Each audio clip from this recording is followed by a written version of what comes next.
ವೀಕ್ಷಕರೇ, ನಿತ್ಯ ನಿರಂತರ ಸುದ್ದಿಗಾಗಿ ವೀಕ್ಷಿಸುತ್ತೀರಿ ಇದು ನಿಮ್ಮ ನೆಚ್ಚಿನ ಓಕೆ ಟಿವಿ ಕನ್ನಡ ಚಾನೆಲ್. बोलो भारत माता की, ಛತ್ರಪತಿ ಶಿವಾಜಿ ಮಹಾರಾಜ್ ಕಿ, ವೀರರಾಣಿ ಕಿತ್ತೂರು ಚೆನ್ನಮ್ಮನವರಿಗೆ, ಮಹರ್ಷಿ ವಾಲ್ಮೀಕಿ ಅವರಿಗೆ, ಕ್ರಾಂತಿವೀರ ಸಂಗೊಳ್ಳಿ ರಾಯಣ್ಣವರಿಗೆ, ಸಂವಿಧಾನ ಶಿಲ್ಪಿ ರಕ್ಷಣೆಗಾಗಿ ಭಾರತ ಸರ್ಕಾರದ ಸಾರ್ವಜನಿಕ ಸ್ವತ್ತಿನ ಸಲುವಾಗಿ ಇವತ್ತೇನೋ ಬಿದರ್ನಿಂದ ಪ್ರಾರಂಭ ಮಾಡಿದಂತಹ ಜನಜಾಗೃತಿ ಯಾತ್ರೆ ವೀರರಾಣಿ ಕಿತ್ತೂರು ಚೆನ್ನಮ್ಮ ಸಂಗೊಳ್ಳಿ ರಾಯಣ್ಣವರ ಪವಿತ್ರ ಭೂಮಿಯಲ್ಲಿ ಇವತ್ತೆಲ್ಲ ನಾವು ಸೇರಿದ್ದೀವಿ. ಇವತ್ತಿನ ಕಾರ್ಯಕ್ರಮ ಬಹುಶಃ ನಾವೇನು ನಿರೀಕ್ಷೆ ಮಾಡಿದ್ದೀವಿ ಅದಕ್ಕಿಂತ ಹೆಚ್ಚು ಜನ, ಸುಮಾರು 15,000ಕ್ಕಿಂತ ಹೆಚ್ಚು ಜನ ಇವತ್ತು ಈ ಒಂದು ನಮ್ಮ ರಮೇಶ್ ಸಾವ್ಕಾರ್ ನೇತೃತ್ವದಲ್ಲಿ ಇವತ್ತೆಲ್ಲ ನಾವು ಸೇರಿದ್ದೀವಿ. ರಮೇಶ್ ಸಾವ್ಕಾರ ತಾಕತ್ತು ಏನೈತೆ ಅನ್ನೋದು ಇವತ್ತು ಸ್ವಲ್ಪ ಇದು ಟ್ರೇಲರ್ ಹೈ, ಬಾಕಿ ಪಿಕ್ಚರ್ ದಾವಣಗೆರೆ ಮೇ ಹೈ. ಬಂಧುಗಳೇ, ರಮೇಶ್ ಜಾರಕಿಹೊಳಿ ಶಕ್ತಿ ಬಗ್ಗೆ, ನಮ್ಮ ಈ ತಂಡದಲ್ಲಿರುವಂಥ ಶಕ್ತಿಯ ಬಗ್ಗೆ ಯಾರು ಹಗರು ಮಾತಾಡಿದ್ರೆ ದಾವಣಗೆರೆ ಒಳಗೆ ನಾವು ತೋರಿಸ್ತೀವಿ. ನಾವು ಇಲ್ಲಿ ವೇದಿಕೆ ಮೇಲೆ ಉಪಸ್ಥಿರುವಂಥ ಈಗಾಗಲೇ ನಾವಿಲ್ಲಿ ಕೂತೋರು ಯಾರೂ ಒಂದು ಸಲ MLA ಗಿರ್ದಾಸಮಯ MLA ಆದವ್ರು ಅಲ್ಲ. 4, 5, 6, 7 ಸಲ MLA MP MLC ಆದವ್ರು ಇದ್ದೀವಿ. ರಮೇಶ್ ಜಾರಕಿಹೊಳಿ 7 ಸಲ MLA, ಅರವಿಂದ್ ಲಿಂಬಾವಳಿ ಅವರು 4 ಸಲ MLA, 1 ಸಲ MLC, ಅವ್ರ ಮನೆಯವ್ರು MLA. ಕುಮಾರ್ ಬಂಗಾರಪ್ಪನವರು 4 ಸಲ MLA, ಸಣ್ಣ ನೀರಾವರಿ ಮಂತ್ರಿಗಳು. ಪ್ರತಾಪ್ ಸಿಂಹ 2 ಸಲ MP, ನಮ್ಮ ಸಿದ್ದೇಶಣ್ಣ 2 ಸಲ MP, 4 ಸಲ MP, ಅವ್ರ ಅಪ್ಪರು 3 ಸಲ MP, ಅವ್ರ ಕೇಂದ್ರ ಮಂತ್ರಿ, ಮಾಜಿ ಕೇಂದ್ರ ಮಂತ್ರಿ, ಮಾಜಿ ಕೇಂದ್ರ ಮಂತ್ರಿ ನಮ್ಮ ಚಂದ್ರಣ್ಣ. ಎಲ್ಲೋದ್ರೆ ಚಂದ್ರಣ್ಣ ನಮ್ಮ ದಲಿತ ಮುಖಂಡರು 5 ಸಲ ಅಲ್ಲಣ್ಣ, ನಮ್ಮ ಚಂದ್ರಣ್ಣ 5 ಸಲ MLA. ನಮ್ಮ ಹರೀಶ್ ಹರಿಹರದ MLA 4 ಸಲ ಅನ್ರಿ, 2 ಸಲ. ಅವ್ರ ತಂದೆಯವರು MLA ಇದ್ರು, ಅವ್ರ ಅಜ್ಜನೂ MLA ಇದ್ದ. ನಮ್ಮ ಶಿವಾಜಿ ಮಹಾರಾಜರ ಸಂತತಿ ಶ್ರೀಮಂತ್ ಪಾಟೀಲ್ಜಿ ಅವರು ನಮ್ಮ ಮಂತ್ರಿ ಆಗಿದ್ರು. ಅಲ್ಲಿ ಒಬ್ರು ಕೂತಾರ ನೋಡ್ರಿ, ಮಹೇಶ್ ಅಣ್ಣ ಕುಮಟಳ್ಳಿ. ಪಾಪ ಅವ್ರು ಮಂತ್ರಿ ಮಾಡಬೇಕಾಗಿತ್ತು, ಅವ್ರಿಗೆ ಧೋಕಾ ಕೊಟ್ಟರು. ಅವ್ರ ಮಗಳೊಬ್ರು ಕೂತಾರ ನೋಡ್ರಿ, ಈ 17 ಮಂದಿನ ಮ್ಯಾನೇಜ್ ಮಾಡಿ BJPಗೆ ತೊಗೊಂಡು ಬಂದು ಯಡಿಯೂರಪ್ಪನ ಮುಖ್ಯಮಂತ್ರಿ ಮಾಡದ ಮೊಮ್ಮಗ NR ಸಂತೋಷ. ಅಲ್ಲಿಂದ ಮತ್ತಾರ್ಯಾರು ಇಲ್ಲಿ ನಮ್ಮ ಭಗವಂತ ನಾಯಕರು ಬೆಳಗಾವಿ ಹಳೆಯ, ನಮ್ಮ ರಮೇಶಣ್ಣ ಜಾರಕಿಹೊಳಿಯವರ ಹಳೆಯ, ಮಾನ್ಯ ರಾಯಚೂರಿನಲ್ಲಿ ಐತಿಹಾಸಿಕ ಕಾರ್ಯಕ್ರಮ ಮಾಡಿದಂಥ BV ನಾಯಕರು ನಮ್ಮ ಜೊತೆ ಇದ್ದಾರೆ. ನಮ್ಮಲ್ಲಿ ಸಿಟ್ಟಿಂಗ್ MLAಗಳ ಸಂಖ್ಯೆ ಹೆಚ್ಚಾಕೋತ ಹೊಟ್ಟೈತಿ. MLAಗಳ ಸಂಖ್ಯೆ ನಾವು ತೋರಿಸೋದಿಲ್ಲ, ಪ್ರದರ್ಶನ ಮಾಡೋದಿಲ್ಲ, ದಾವಣಗೆರೆಗೆ ಮಾಡ್ತೀವಿ. ನಮ್ಮ ಶಕ್ತಿ ಇನ್ನು ಅಣ್ಣ ಸಾಹೇಬ್ ಜೊಲ್ಲೆಯವ್ರು ಬಂದೇ ಇಲ್ಲ, ಅವರು ನಮ್ಮದ್ರಾಗೆ ಇದ್ದಾರೆ. ಅವ್ರ ಮನೆಯವ್ರು ಸಿಟ್ಟಿಂಗ್ MLA, ಅವ್ರು ನಮ್ಮ ಜೊತೆಗೆ ಅದಾರ. ಇಲ್ಲಿ ಗುಲ್ಬರ್ಗಾದಲ್ಲಿ ನಮ್ಮ ಕಾರ್ಯಕ್ರಮ ಯಶಸ್ವಿ ಮಾಡಿದ ರವಿ ಪಾಟೀಲ್ರು, ರಪ್ಪ ಸಾಹೇಬ್ ಅವತಡಿಯವರು, ಇಲ್ಲಿಯ BJP ಮುಖಂಡರಾದ ಮುರುಗೇಶ್ ಪಾಟೀಲ್ರು, ತಾತಣಿಯ ದರ್ಯಪ್ಪ ಟಕ್ಕಣ್ಣವರು, ಬಿಜಾಪುರದ ದಯಾಸಾಗರ್ ಪಾಟೀಲ್ರು, MS ರುದ್ರಗೌಡರು, ಡಾಕ್ಟರ್ PS ಪಾಟೀಲ್ರು, ಅಣ್ಣಾರಾಯ್ ಪಾಟೀಲ್ರು, ರವಿ ಸವಣೂರವರು, ಸದಾಶಿವ್ ಮಂಟೂರವರು, ಕಿರಣ್ ಜಾಧವ್ ಅವರು. ಅಲ್ಲಿಂದ ನಮ್ಮ ಚನ್ನಗಿರಿ ಕ್ಷೇತ್ರಕ್ಕೆ ಸ್ಪರ್ಧೆ ಮಾಡಿದಾರೆ. ಎಲ್ಲದಾರೆ ಏನು ಹೆಸರ ನೋಡ್ರಿ, ಚನ್ನಗಿರಿಯವರು ಬರ್ತಾರ, ಇನ್ನು ಎಲ್ಲರೂ ಬರ್ತಾರೆ. ಇಷ್ಟೆಲ್ಲ ಇನ್ನೂ ಭಾಳ ಮಂದಿ ಅದಾರೆ ಮುಖಂಡರು. ಇವತ್ತು ಬೆಳಗಾವಿಯಲ್ಲಿ ನಾವೆಲ್ಲ ಎದಕ್ಕೆ ಸೇರಿವಪ್ಪ ಅಂದರೆ ಯಾರನ್ನೋ ಮುಖ್ಯಮಂತ್ರಿ ಮಾಡಲಿಕ್ಕೆ, ಅವನು ರಾಜ್ಯಾಧ್ಯಕ್ಷ ಮಾಡಲಿಕ್ಕಲ್ಲ. ನಾವು ಹೋರಾಟ ಮಾಡ್ತಾ ಇರೋದು ರೈತರ ಪರವಾಗಿ, ಸನಾತನ ಧರ್ಮ ಸಲುವಾಗಿ, ಹಿಂದೂಗಳ ರಕ್ಷಣೆಗಾಗಿ ಹೋರಾಟ ಮಾಡ್ತಾ ಇದ್ದೀವಿ ಬಂಧುಗಳೇ. ನಮ್ಮ ಸ್ವಾರ್ಥಕ್ಕಾಗಿ ನಾನು, ರಮೇಶ್ ಜಾರಕಿಹೊಳಿ ಅವರು, ಸಿದ್ದೇಶಣ್ಣ ಮೊನ್ನೆ ಮಾತಾಡ್ತಾ ಇದ್ದೆವು. ನಮಗಂತೂ ದೇವ್ರ ರಗಡೆ ಕೊಟ್ಟಾನ.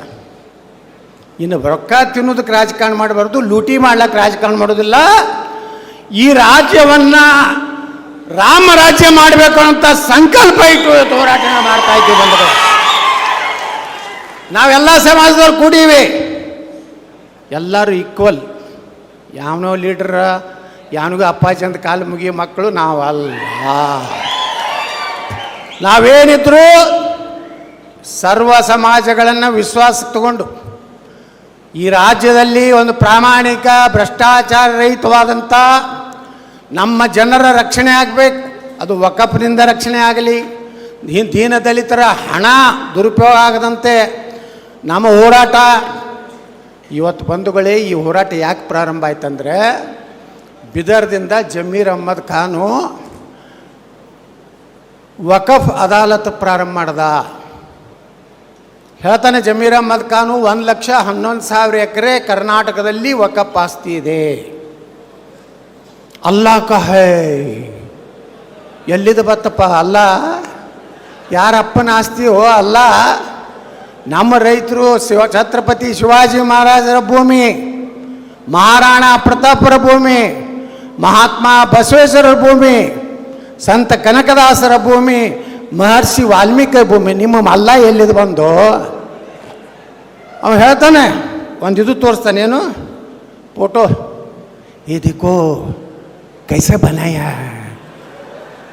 हाँ इंशाअल्लाह हरा रंग लगाया कब्रस्तान को. वो क्या ಏನು ಅಂತಾನಲ್ಲ ನಮಗ ಸೈತಾನು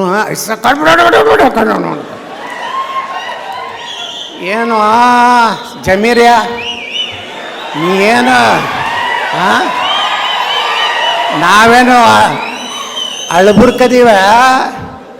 ನಮ್ಮ ರಕ್ತದಾಗೋ ಕ್ಷತ್ರಿಯ ರಕ್ತ ಐತಿ. ಶಿವಾಜಿ ಮಹಾರಾಜರದಾರ, ಮಹಾರಾಣಾ ಪ್ರತಾಪದಾರ. ನಮ್ಮ ರಕ್ತದಾಗೋ ವೀರರಾಣಿ ಕಿತ್ತೂರು ಚೆನ್ನಮ್ಮ, ಸಂಗೊಳ್ಳಿ ರಾಯಣ್ಣದಾರ. ಮದಕರಿ ನಾಯಕ ಅದಾನ, ಒಣಕೆ ಓಬವ್ವದಾಳ. ನಿಮ್ಮ ಅಕ್ಬರ ನಮ್ಮ ಮಹಾರಾಣಾ ಪ್ರತಾಪ್ ಹೆಸರು ನೋಡಿದ್ರೆ ಅಲ್ಲೇ ಪಾಯ್ಜಾಮ ಟರ್ರ ತುಚ್ಚಿ ಹೋಯ್ತು. ಈ ಜನ ಪಾಕಿಸ್ತಾನ ಅಂತೇಳಿ ಬಂಧುಗಳೇ, ಅದರಲ್ಲಿ ಅವ್ರು ಹೇಳ್ತಾರೆ, ಭಾರತ ಮತ್ತು ಪಾಕಿಸ್ತಾನ ಎರಡು ದ್ವಿರಾಷ್ಟ್ರ ವಿಚಾರವನ್ನು ನಾನು ವಿರೋಧ ಮಾಡ್ತೀನಿ. ಒಂದು ವೇಳೆ ಈ ನೆಹರೂನ ಪ್ರಧಾನಮಂತ್ರಿ ಆಗೋದಕ್ಕಾಗಿ, ನೆಹರು ಪ್ರಧಾನಮಂತ್ರಿ ಆಗಲಿಕ್ಕೆ ಓಟೇ ಇರಲಿಲ್ಲ. ಅವಾಗ 15 ಪ್ರಾಂತದಲ್ಲಿ 14 ಪ್ರಾಂತಗಳು ಸರ್ದಾರ್ ವಲ್ಲಭಭಾಯಿ ಪಟೇಲ್ ಪ್ರಧಾನಮಂತ್ರಿ ಆಗಬೇಕಂತೇಳಿ ಠರಾವಾಗಿತ್ತು. ಈ ಗಾಂಧಿಯ ಒತ್ತಡದಿಂದ ಅನಿವಾರ್ಯವಾಗಿ ಒಪ್ಪಿಕೊಂಡ್ರು. ಇದನ್ನು ಬಾಬಾ ಸಾಹೇಬರು ಹೇಳ್ತಾರೆ, ಭಾರತ ಪಾಕಿಸ್ತಾನ ನೀವು ಏನಾರು ಹೊಡಿದಿದ್ರೆ ಭಾರತದಲ್ಲಿರೋ ಮುಸಲ್ಮಾನರನ್ನ ಪಾಕಿಸ್ತಾನ ಕೊಟ್ಟು ಕಳಿಸಿ, ಎಲ್ಲರೂ ಒಂದು ಹುಳ ಇರಬಾರ್ದಿಲ್ಲ. ಆ ಪಾಕಿಸ್ತಾನದಲ್ಲಿರೋ ಹಿಂದೂಗಳನ್ನೆಲ್ಲ ಭಾರತಕ್ಕೆ ತೊಗೊಂಡು ಬರ್ರಿ. ಇದು ನಾ ಹೇಳಿದ್ದಲ್ಲ, ಬಾಬಾ ಸಾಹೇಬ್ ಅಂಬೇಡ್ಕರ್ ಹೇಳ್ತಾರೆ. ಅವ್ರ ಮುಂದೆ ಹೊಡೆದೇನು ಹೇಳ್ತಾರೆ, ನೀವು ಎಲ್ಲಿವರೆಗೆ ಅವ್ರನ್ನ ಇಲ್ಲಿದಿಂದ ಕಳಿಸೋದಿಲ್ಲ, ಭಾರತದಲ್ಲಿ ಶಾಂತಿ ನೆಮ್ಮದಿಯಿಂದ ಜೀವನ ಮಾಡಲಿಕ್ಕೆ ಅವರು ಬಿಡೋದಿಲ್ಲ. ದಿನಾನು ಜಗಳ ತೆಗಿತಾರೆ, ದಿನ ಕಲ್ಲು ಹೋಗಿತಾರೆ. ಮೆಜಾರಿಟಿ ಆದ್ರೆ ಅಂದ್ರೆ ಹಿಂದೂಗಳನ್ನ ಹೊಡೆದು ಓಡಿಸಿಬಿಡ್ತಾರೆ. ಮಠಗಳು ಬಡದು ತಗೋಲಕತ್ತಾರೆ. ಒಂದೊಂದು ಹಳ್ಳಿ ಒಳಗೆ 70% ಅವ್ರು ಆದ್ರಂದ್ರೆ ನಿಮ್ಮನ್ನು ಊರಿನಿಂದ ಇವತ್ತು ದಾಟಿಸ್ಬಿಡ್ಲಕತ್ತಾರೆ. ಅದಕ್ಕೇ ಬಂಧುಗಳೇ, ಅಂಬೇಡ್ಕರ್ ಅವರು ಇನ್ನೊಂದು ಮಾತು ಹೇಳ್ತಾರೆ, ಇಸ್ಲಾಮದಲ್ಲಿ ಮತ್ತೊಂದು ಧರ್ಮದವ್ರನ್ನ ಅಣ್ಣ ತಮ್ಮರತ್ ನೋಡುವಂಥದ್ದು ಅವರು ಕುರಾನದಲ್ಲೇ ಬರೆದಿಲ್ಲ. ನೀವ್ಯಾರು ಹೇಳ್ತಿರತ್ತೇಳಿ, ಯಾರು ಅಂಬೇಡ್ಕರ್ ಅವಾಗ ಹೇಳ್ಯಾರ. ಆದರೆ ಯಾರು ಅಂಬೇಡ್ಕರ್ ಮಾತು ಕೇಳಿದ್ರು ಅವಾಗ? ಯಾವ ಪುಣ್ಯಾತ ಅಂಬೇಡ್ಕರ್ ಅವರು ಸಂವಿಧಾನ ಬರೆದ್ರು ಅಂತೇಳಿ ಇವತ್ತು ನಾವು ಎಲ್ಲ ಊರು ಹಳ್ಳಿಗಳಲ್ಲಿ ಅವ್ರು ಮೂರ್ತಿ ಕೂಡಿಸಿವಲ್ಲ. ಅವರು ದಿಲ್ಲಿಯಲ್ಲಿ ಅವರು ನಿಧನರಾದಾಗ ಅವರಿಗೆ 100 ಫೂಟ್ ಜಾಗ ಕೊಡಲಿಲ್ಲ ಅವ್ರ ಅಂತ್ಯಕ್ರಿಯೆ ಮಾಡಲಿಕ್ಕೆ ಇದೇ ಕಾಂಗ್ರೆಸ್ಗರು. ಇವತ್ತು ಇಲ್ಲಿ ಫೋಟೋ ಹಿಡ್ಕೊಂಡು ಅಡ್ಡಾಡ್ತಾರೆ ಅವ್ರು ಕಾಂಗ್ರೆಸ್ನವ್ರು, ಅಂಬೇಡ್ಕರ್ ಅಂಬೇಡ್ಕರ್ ಅಂಬೇಡ್ಕರ್ ಅಂತ. ಅದೇ ಅಂಬೇಡ್ಕರ್ ಅವ್ರಿಗೆ ಅಲ್ಲಿ ನೆಹರೂಗೊಂದು 200 ಎಕರೆ ಐತಿ, ಇಂದಿರಾ ಗಾಂಧಿಗೊಂದು 200 ಎಕರೆ, ಇವರೆಲ್ಲಾರ್ದು ಕೂಡಿದ 400-500 ಎಕರೆ ಇವರು ಬರೇ ಗೋರಿಗಳದಾವ. ಈ ದೇಶಕ್ಕೆ ಹಿಂದುಳಿದ ದಲಿತ ಸಮುದಾಯಕ್ಕೆ ನ್ಯಾಯ ಕೊಟ್ಟಂಥ ಪುಣ್ಯಾತ್ಮ ಅಂಬೇಡ್ಕರ್ಗೆ ದಿಲ್ಲಿಯಲ್ಲಿ ಜಾಗ ಸಿಗಲಿಲ್ಲ ಬಂಧುಗಳೇ. ಅವರಿಗೆ ಅವರ ಪಾರ್ಥಿವ ಶರೀರ ಒಯ್ಯಲಿಕ್ಕೆ ವಿಮಾನ ಸಹಿತ ಕೊಡಲಿಲ್ಲ ಮುಂಬೈಗೆ. ಅಂಬೇಡ್ಕರ್ ಅವ್ರದ್ದು ಸ್ವಂತ ಕಾರ್ ಇತ್ತು, ಆ ಕಾರು ಮಾರಿ ಏರ್ ಇಂಡಿಯಾಕ್ಕೆ ರೊಕ್ಕ ತುಂಬಿ ಅಂಬೇಡ್ಕರ್ ಅವರನ್ನು ಮುಂಬೈ ಚೌಪಾಟಿಯಲ್ಲಿ ತಂದು ಅಂತ್ಯಕ್ರಿಯೆ ಮಾಡ್ತಾರೆ. ಯಾವ ಬಾಬಾ ಸಾಹೇಬ್ ಅಂಬೇಡ್ಕರ್ ನೇರವಾಗಿ ದೇಶದಲ್ಲಿ ಮಹಿಳೆಯರಿಗೆ ಸಮಾನತೆ ಕೊಟ್ಟಂಥವ್ರು, ಹಿಂದುಳಿದ ದಲಿತ ಜನಾಂಗಕ್ಕೆ ನ್ಯಾಯ ಕೊಟ್ಟಂಥ ಪುಣ್ಯಾತ್ಮನಿಗೆ ಇವರು ಎಂದು ಅವ್ರಿಗೆ ಭಾರತ ರತ್ನ ಕೊಡಲಿಲ್ಲ. ನೆಹರು ತಾನೇ ತಗೊಂಡ ಭಾರತ ರತ್ನ, ಇಂದಿರಾ ಗಾಂಧಿ ತಾನೇ ತಗೊಂಡಳು, ರಾಜೀವ್ ಗಾಂಧಿ ತಾನೇ ತಗೊಂಡ. ಯಾವಾಗ ಭಾರತ ರತ್ನ ಕೊಟ್ಟಂಥದ್ದು ನಮ್ಮ ವಾಜಪೇಯಿ ಅದ್ವಾನಿಯವರು. ಏನು ಮೊರಾರ್ಜಿ ಭಾಯಿ ದೇಸಾಯಿ ಸರ್ಕಾರ ಬಂದ ಮೇಲೆ ಬಾಬಾ ಸಾಹೇಬ್ ಅಂಬೇಡ್ಕರ್ ಭಾರತ ರತ್ನ ಸಿಕ್ಕಿದ್ದು ನಮ್ಮ ಕಾಲದಲ್ಲೇ ಇತ್ತು. ನಾವು ಹೆಮ್ಮೆಯಿಂದ ಹೇಳ್ತಾ ಇದ್ದೀವಿ ಬಂಧುಗಳೇ. ಇವತ್ತು ನರೇಂದ್ರ ಮೋದಿಯವರು ಅಂಬೇಡ್ಕರ್ ಅವರು ಹುಟ್ಟಿದ ಮನೆ, ಅಂಬೇಡ್ಕರ್ ಅವರು ಏನು ಲಂಡನ್ದಲ್ಲಿ ಕಲಿತಂಥ ಅವರ ಕೋಣೆ, ಅಂಬೇಡ್ಕರ್ ಅವರ ಅಂತ್ಯಕ್ರಿಯೆ ಆದಂಥ ಜಾಗ, ಅಂಬೇಡ್ಕರ್ ಅವರು ತಮ್ಮ ಕೊನೆಯ ಉಸಿರೆಳೆದಂಥ ದಿಲ್ಲಿಯ ಮನೆ, ನೀವೆಲ್ಲ ಒಂದು ನೋಡಿ ಬರಬೇಕು. ಅಂಬೇಡ್ಕರ್ ಅವರು ಏನು ಸತ್ಯ ಹೇಳ್ಯಾರ ನಾ ಹೇಳ್ದೆ ವಿಧಾನಸಭೆಯಲ್ಲಿ. ಅಂಬೇಡ್ಕರ್ ಒಬ್ಬ ತ್ರಿಕಾಲಜ್ಞಾನಿ ಇದ್ದರು, ಸಾವಿರಾರು ವರ್ಷಗಳ ಹಿಂದಿನ ದೌರ್ಜನ್ಯ ಬಗ್ಗೆ ಹೇಳ್ತಿದ್ರು. ಇವತ್ತು ಕಾಂಗ್ರೆಸ್ ಅಂದ್ರೆ ಏನು ಹೇಳಿದಾರೋ ಅವರು ಅಂಬೇಡ್ಕರ್ ಒಂದು ಬುಕ್ನಲ್ಲಿ, ಕಾಂಗ್ರೆಸ್ ಒಂದು ಸುಡುವ ಮನೆ, ದಲಿತರು ಯಾರೂ ನೀವು ಕಾಂಗ್ರೆಸ್ಸಿಗೆ ಎಂದೂ ಹೋಗಬೇಡ್ರಿ, ಅದು ಯಾವ ಕಾಲಕ್ಕೂ ದಲಿತರಿಗೆ ಉದ್ಧಾರ ಮಾಡುವಂಥದ್ದಲ್ಲ ಅಂತೇಳಿ ಬಾಬಾ ಸಾಹೇಬ್ ಅಂಬೇಡ್ಕರ್ ಹೇಳಿದ. ಆದರೆ ಇವತ್ತು ಅಂಬೇಡ್ಕರ್ ಅವರ ಸಂವಿಧಾನದಲ್ಲಿ ಬಂಧುಗಳೇ ವಕಫತ್ ಎಲ್ಲಿಯೂ ಬರೆದಿಲ್ಲ. ನಮ್ಮ ದೇಶದ ಪ್ರಧಾನಮಂತ್ರಿ ಮೊನ್ನೆ ಹೇಳಿದ್ರು, ಭಾರತದ ಸಂವಿಧಾನ ಡಾಕ್ಟರ್ ಬಾಬಾ ಸಾಹೇಬ್ ಅಂಬೇಡ್ಕರ್ ಅವರ ಸಂವಿಧಾನದಲ್ಲಿ ವಕಫ್ ಇಲ್ಲ. ಯಾವ ಅಂಬೇಡ್ಕರ್ ಅವರ ಸಂವಿಧಾನದಲ್ಲಿ ವಕಫ್ ಇಲ್ಲ ಅಂದಮೇಲೆ ಅದನ್ನು ಕಿತ್ತಿ ಹಾಕುವಂಥ ಎಲ್ಲ ಕೆಲಸವನ್ನು ನನ್ನ ಸರ್ಕಾರ ಮಾಡ್ತಿತ್ತು ಅನ್ನೋಂಥ ಭರವಸೆ ದೇಶದ ಜನರು ಕೊಟ್ಟಿದ್ದಾರೆ. ಬಂಧುಗಳೇ, ಇವತ್ತು ರೈತರು ಏನು ಮಾಡ್ಬೇಕ್ರಿ? ಅದ್ರ ಮ್ಯಾಗನೇ ಜೀವನ ಮಾಡ್ಲಕತ್ತಾರ, ಅವ್ರ ಕುಟುಂಬ ನಡೆದದ. ಒಮ್ಮೆ ಬಂದು ವಕಫ್ ನೋಟಿಸ್ ಕೊಡ್ತಾರೆ. ಮೊನ್ನೆ ರಾಯಚೂರಿನಲ್ಲಿ ರೈಲ್ವೆ ಸಲುವಾಗಿ 150 ಎಕರೆ ಅಕ್ವಿಜಿಷನ್ ಮಾಡ್ಯಾರ. ಪಾಪ ರೈತರು ಕೊಟ್ಟಾರ. ಆ ರೈತರಿಗೆ ಪರಿಹಾರ ಬಂದು ಲ್ಯಾಂಡ್ ಅಕ್ವಿಜಿಷನ್ ಆಫೀಸರ್ ಬಲ್ಲಿ ರೊಕ್ಕ ಬಂದು ಬಿದ್ದದ.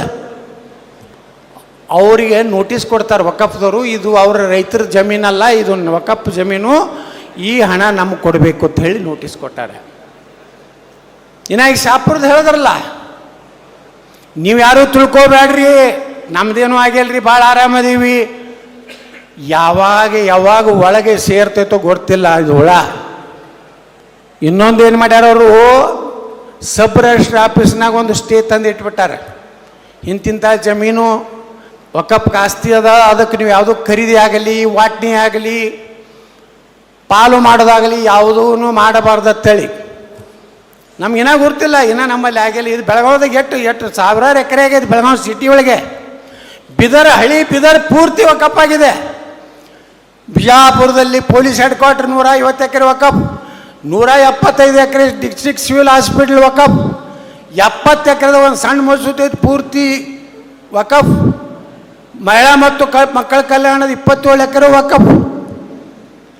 ಒಂದಿಲ್ಲ ಒಂದು ದಿವಸದು ನಿಮ್ಮ ಮನೆಗೂ ಬರುವುದೇ. ಅದಕ್ಕೆ ಹೇಳಿದ್ರಲ್ಲ, ಲಿಂಬಾವಳಿ ಅವ್ರು ಮುಂಜಾನೆ ಎದ್ದು ಕೂಡಲೇ ನಿಮ್ಮ ಹೊಲ ನಿಮ್ಮ ಹೆಸರಲ್ಲಿ ಐತಿಲ್ಲೋ ಅಂತೇಳಿ ನೀವು ನೋಡುವಂಥ ಪರಿಸ್ಥಿತಿ ಈ ರಾಜ್ಯದಲ್ಲಿ ಬಂದಿದೆ. ನಾವು ಹೋರಾಟ ಮಾಡಿದಾಗ ನಮ್ಮ ಜಾಯಿಂಟ್ ಪಾರ್ಲಿಮೆಂಟ್ರಿ ಕಮಿಟಿ ಅವರು ಅಧ್ಯಕ್ಷರು ಜಗದಂಬಿಕಾ ಪಾಲ್ರು ಬಂದಾಗ ಹೇಳಿದ್ರು, ಲೋಕಸಭೆಯಲ್ಲಿ ಇವತ್ತೇನು ಬಿಲ್ ಇಂಟ್ರೊಡ್ಯೂಸ್ ಆಗಿದೆ ಹೋದ ಅಧಿವೇಶನದಲ್ಲಿ, ಅವಾಗ 9,50,000 ಎಕರೆ ಅಂತ ಹೇಳ್ತಾ ಇದ್ರು. ಈಗ ನಮ್ಮ ಕಮಿಟಿಗೆ ಬಂದಂಥ ವಕಫ್ದವರು ಲೆಕ್ಕ ಕೊಟ್ಟಿದ್ದು ಎಷ್ಟು ಗೊತ್ತೈತೇನೋ, 38 ಲಕ್ಷ ಎಕರೆ ಭಾರತದಲ್ಲಿ ನಮ್ಮ ಭೂಮಿ ಅಂತೇಳಿ ಹೇಳ್ತಾ ಇದ್ದಾರೆ. 9.5 ಲಕ್ಷ ಎಕರೆ ಪ್ರದೇಶ 38 ಲಕ್ಷ ಎಕರೆ ಅಂದರೆ ಎಷ್ಟು ಪಾಕಿಸ್ತಾನ ಆಗ್ತಾವು? ಎಷ್ಟಾಗ್ತಾವು ವಿಚಾರ ಮಾಡಿರಿ. 4 ಪಾಕಿಸ್ತಾನ ಆಗ್ತಾವೆ. ನೀವು ಹೆಂಗೆ ಕೂತ್ರಿ? ನನಗೆ ಸಂಬಂಧ ಇಲ್ಲ, ನಾವು ಬರೀ ಜಾತಿ ಜಾತಿ ಜಾತಿ. ನಮ್ಮ ಪ್ರತಾಪ್ ಸಿಂಗ್ ಹೇಳಿದ್ರಲ್ಲ, ನಾವು ಇನ್ನು ಮ್ಯಾಗ ಒಡೆದು ಹೋದರೆ ಬಟ್ಟೆಗೆ ತೋ ಕಟೆಂಗೆ.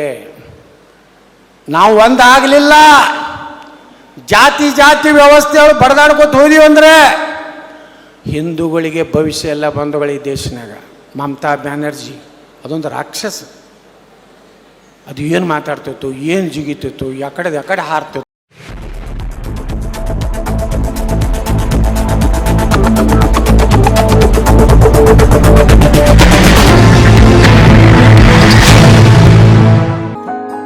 ಪ್ರಿಯ ವೀಕ್ಷಕರೇ, ನಿತ್ಯ ನಿರಂತರ ಸುದ್ದಿಗಾಗಿ ವೀಕ್ಷಿಸುತ್ತೀರಿ ಇದು ನಿಮ್ಮ ನೆಚ್ಚಿನ ಓಕೆ ಟಿವಿ ಕನ್ನಡ ಚಾನೆಲ್.